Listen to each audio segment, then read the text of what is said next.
ازيكم عاملين ايه؟ يا رب تكونوا بخير. كل سنة وانتم طيبين ورمضان كريم. رمضان معروف بالعزومات وبلمة العيلة.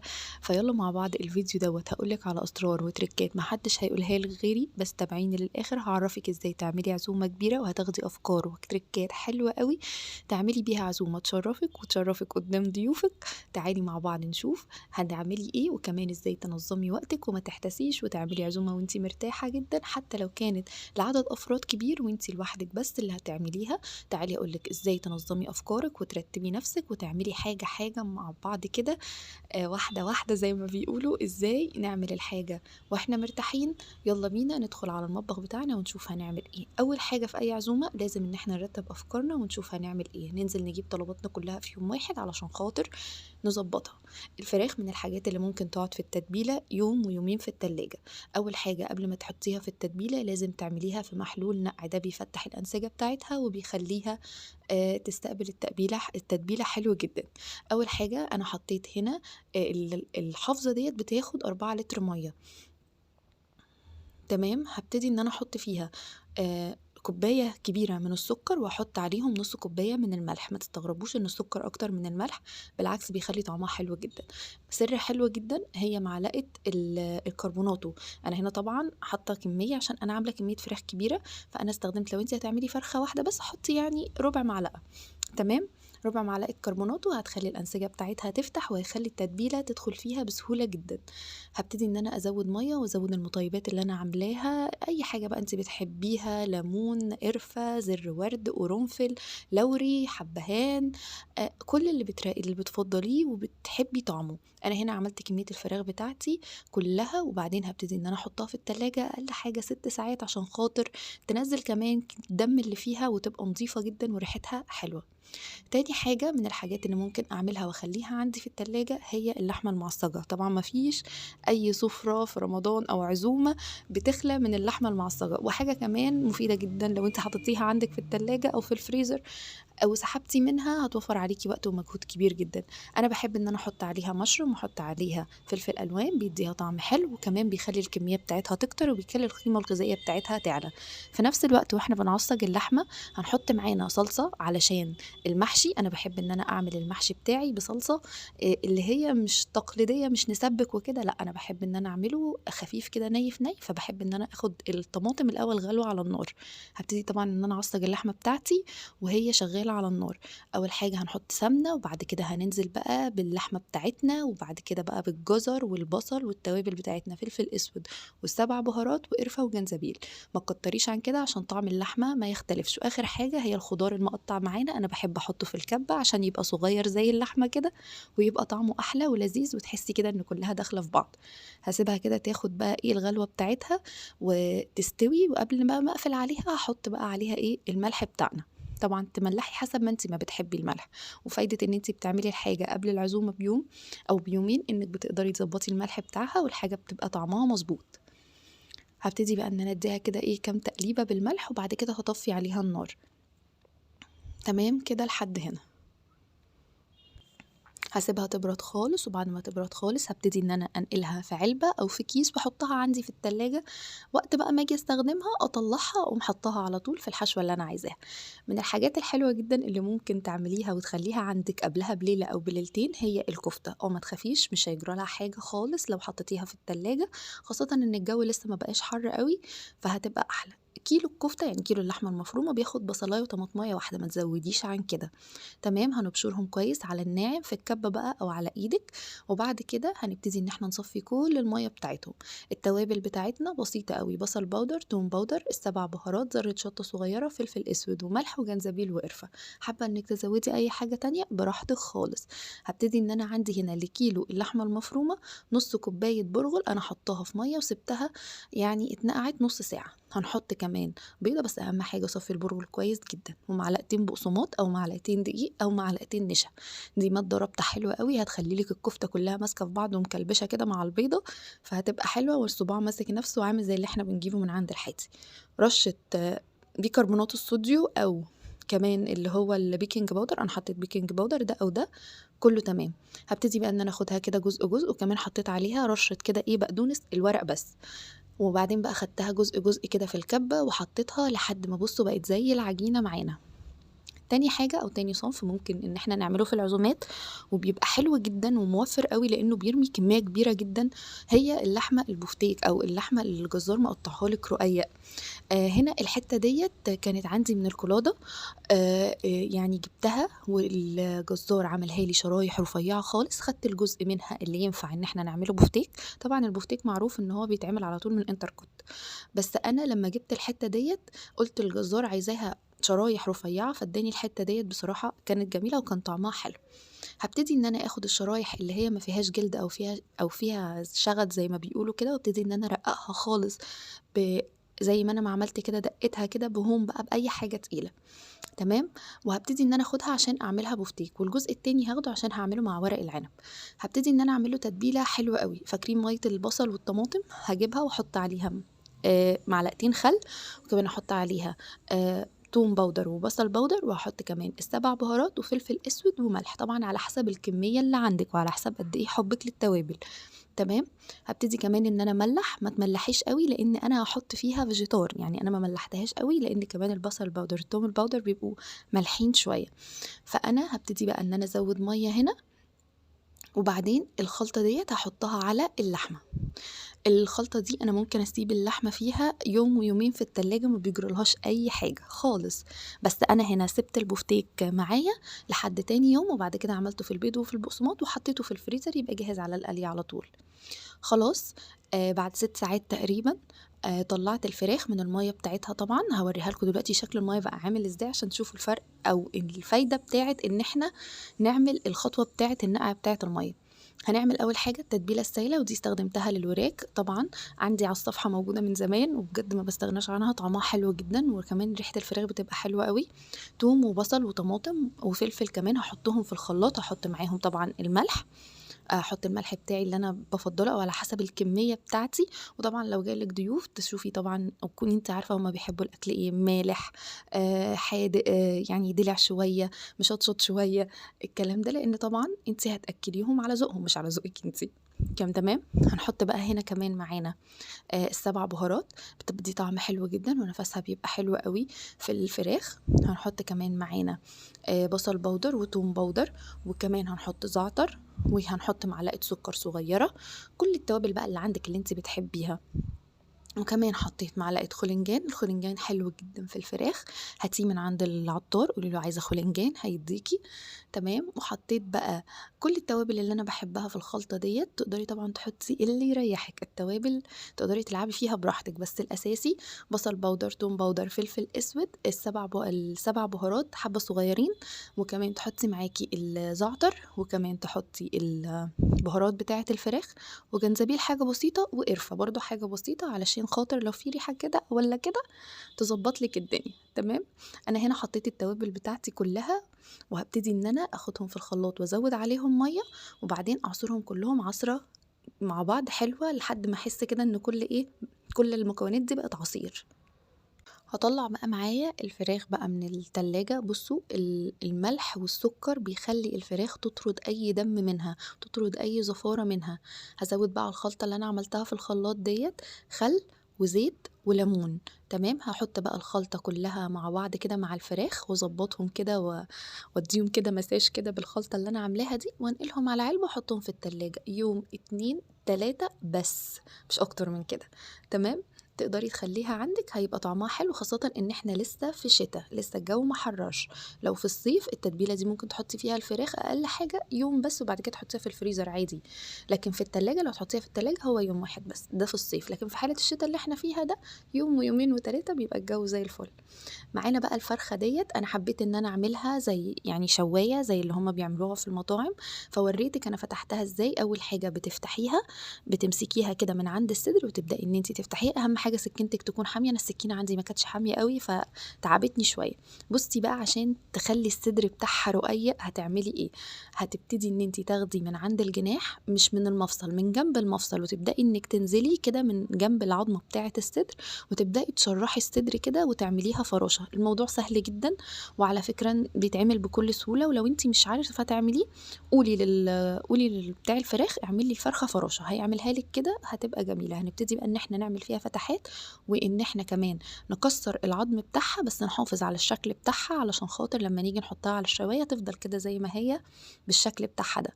طبعا هنبتدي ان انا اشيل بقى لو في اي زوايد بقى جوه كده او حاجات انا مش حباها، وهبتدي كمان ان انا هبصوا هشيل العظمه بتاعه الصدر خالص عشان خاطر لما اجي افردها تبقى كده كلها مفروده وسليمه. جبت بقى منديل ونشفتها من جوه كويس جدا، وشلت كل الحتت اللي انا مش عايزاها فيها، او اللي هي الفشش اللي بتبقى موجوده دي، وشلتوا اي مناطق بتبقى بتعمل زفاره زي اللي هي الطرف بتاع الجناح او الحته اللي تحت بتبقى من عند الوراك دي اللي كلها دهون. التتبيله بتاعتها سهله جدا وعملتها وكانت ريحتها وطعمها خطيره بصراحه. بشرت بصل وبشرت طماطم وحطيت عليهم فلفل اسود وملح وزيت، وكمان حطيت عليهم زعتر والتوابل بتاعه الفراخ اللي هي البهارات الفراخ، وحطيت مستردة. المستردة حلوة جدا وبتطري اللحمة وبتديها طعم حلو قوي. وحطيت كمان معايا نص معلقة سكر والبشر بتاع الليمونة وعصرت الليمونة، وبتبقى ايه اللغوصة بقى لازم بقى ايه تعملي لها كده مساج حلو كده بقى، ومن فوق ومن تحت، وتظبطيها كلها بالتتبيله دي. طبعا هبتدي برضو ان انا احطها في علبه زي الفراخ اللي قبلها واحطها معاهم في التلاجة. كل الترتيبات دي كانت قبل العزومه بيوم، بجد وفرت عليا قوي يوم العزومه. من الحاجات برضو اللي انا ممكن اعملها واحطها في التلاجة وهي المحاشي، طبعا قبلها بيوم، بس اي محاشي ممكن تتحشي الا البتنجان، يعني لازم تعمليه في نفس اليوم اللي انت هتسويه فيه. التتبيله بتاعتي سهله قوي وبسيطه جدا.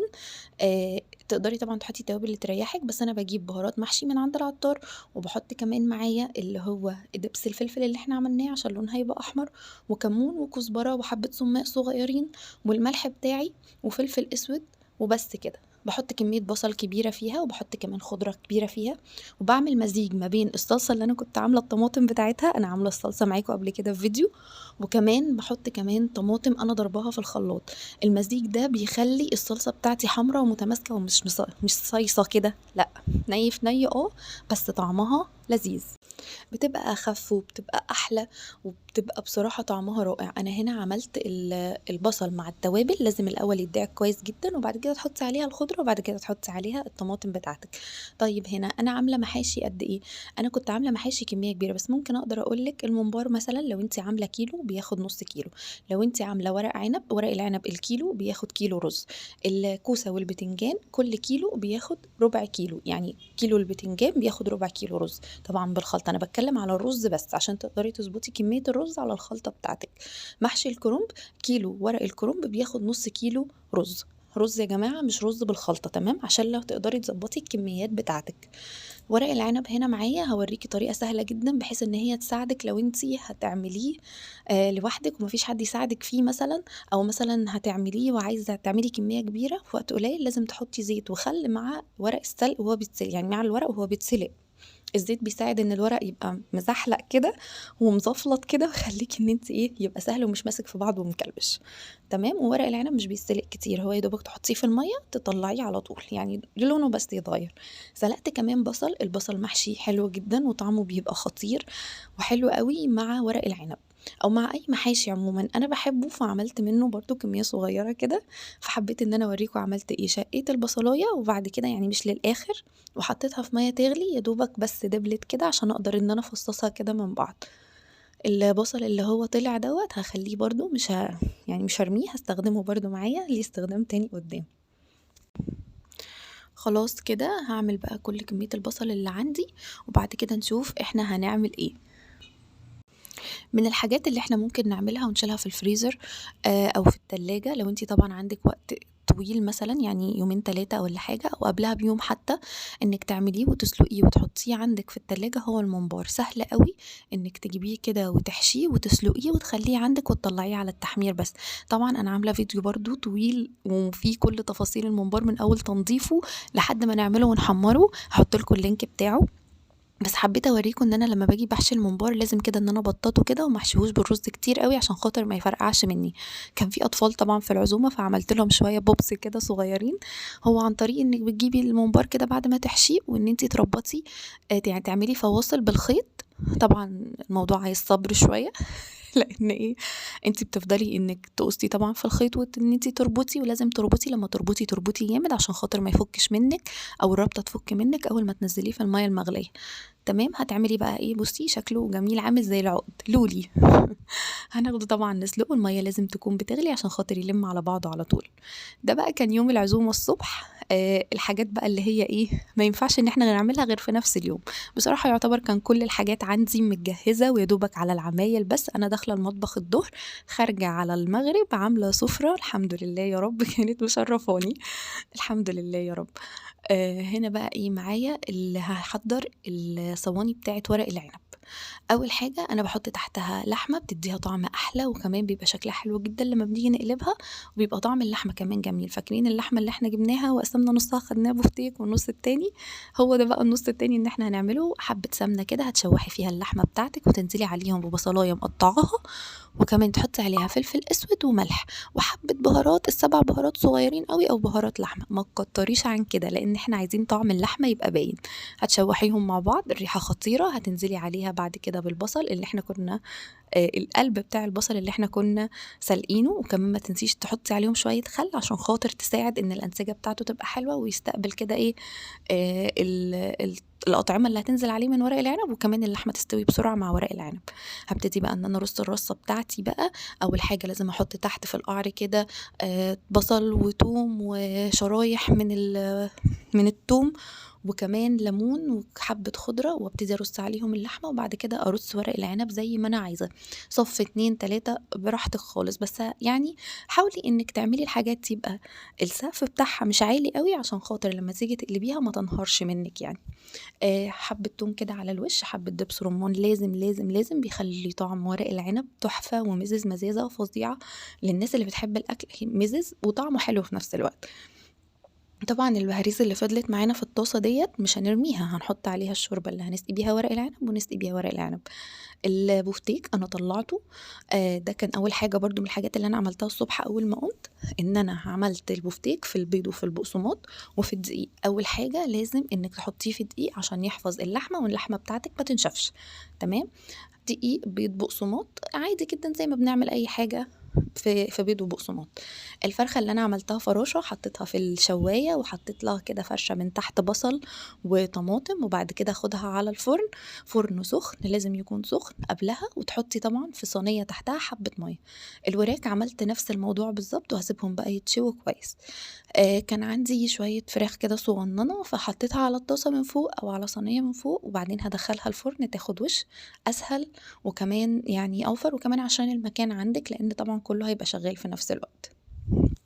الكفتة صبّعتها، لمّا ممكن على فكرة أنتِ تصبّعي الكفتة من قبلها بيوم، بس أنا طبعًا ما كانش في وقت ساعتها، فأنا عملتها تاني يوم برضه. بدأت إن أنا أصبّع الكفتة كده، خلّي بالِك إن الكفتة بتكِش شوية، فلمّا تيجي تعمليها كبّري الحجم بتاعِك، لإن هي حجمها هيقِل شوية، تمام. معاكِ طبق فيه مَيّة وزيت، هتبدئي إن أنتِ تبلّي إيدِك علشان خاطر عجينة الكفتة ما تلزّقش في إيدِك، ويطلع شكلها كده ناعم كده وجميلة. هنصبّع بقى كل الكمية ونبتدي إن إحنا برضه نحطها في فرن سخن ما بتاخدش أكتر من 20 دقيقة، تمام. يعني دي من الحاجات اللي أنتِ ممكن تطلّعيها تسويها قبل ما تحطي السفرة بتاعتِك ب20 دقيقة عشان تبقى سخنة وحلوة. عملت صينية جلاش، طبعًا الجلاش كلنا أساتذة فيه وعارفين بيتعمل إزاي. أهم حاجة أهم ترِكّة في الجلاش إنِّك تكوني مدّية له حقه في السمنة أو في المادة الدهنية اللي أنتِ هتعمليه بيها، يعني لازم تدهنيه بين الطبقات أقل حاجة ما بين كل طبقتين تدهني سمنة أو زيت أو أيًا كان المادة الدهنية اللي أنتِ بتستخدميها. طبعًا بُصّوا اللحمة طلّعتها على طول حطيتها في النُص، وأهم طبقة تدهنيها هي الطبقة اللي تحت عشان خاطر تدّيكِ قرمشة وتدّيكِ لون حلو ويبقى سهل إن أنتِ تطلّعيها، تمام. من التريكات برضه اللي لازم تعمليها في الجلاش إنِّك تقطّعيه قبل ما تحطّي عليه التشريبة. في ناس بتحط التشريبة ديّة قبل ما يدخل الفرن زي ما أنا ما باعمل كده وبادوس كده على الطروف عشان أتأكد إن هي اتقفلت كويس، وفي ناس بتحطّها في الفرن تدّيها وِش كده وأول ما تصفر تقوم منزّلة عليها التشريبة، ده وده ينفع. وهنا بقى لحظة الحقيقة، واكتشفت إن خلاص مش فاضل غير نُص ساعة بس على الفطار. عملت طبق سريع جدًا من السلطة، أنا طبعًا كنت محضّرة فاصوليا حمرا وحُمُّص، كنت ناقعاهم، وكمان مقشّرة الحُمُّص، طبعًا بعد ما سلقتهم هُم الاتنين، وكان عندي بنجر في الفريزر كنت مطلّعاه، وكمان جرجير. السلطة دي أساسها الجرجير والفاصوليا الحمرا والحُمُّص، وتقدري إن أنتِ تستغني عن أي حاجة تانية، بس أنا زوّدت عليهم بقى فلفل ألوان وخيار وطماطم، وحطيت عليهم خَل بلسمك حلو جدًا ومهم أوي وبيخلّي طعمها جميل جدًا، تمام. وتحطّي بقى الفلفل الأسود والملح والليمون وتقلّبيها، وكده بقى معاكِ سلطة جاهزة في أقل من يعني 5 دقايق. وبس كده، وده كان اليوم بتاعي. وطبعًا أنا عملت سلطة تانية بس للأسف اتمسحت، ومش عارفة ما عرفتش أصورها خالص، وهي سلطة مشوية عبارة عن بصل وطماطم وفلفل كانوا مشويين مع الحاجة في الفرن، وطلعتهم حطيتهم في الخلاط وحطيت عليهم حبة خل وفلفل أسود وملحية الحمرا اللي في النُص دي. ودي كانت سفرتنا النهارده لأول يوم رمضان. أفكار يا ريت تكون فادتِك، ولو فادتِك بحاجة بسيطة اكتبي لي في تعليق. ولو عجبتكم الوصفات بتاعتي ما تنسوش تعملوا لايك وتفعلوا زر الجرس على الصفحة عشان يوصلكوا كل جديد. سلام.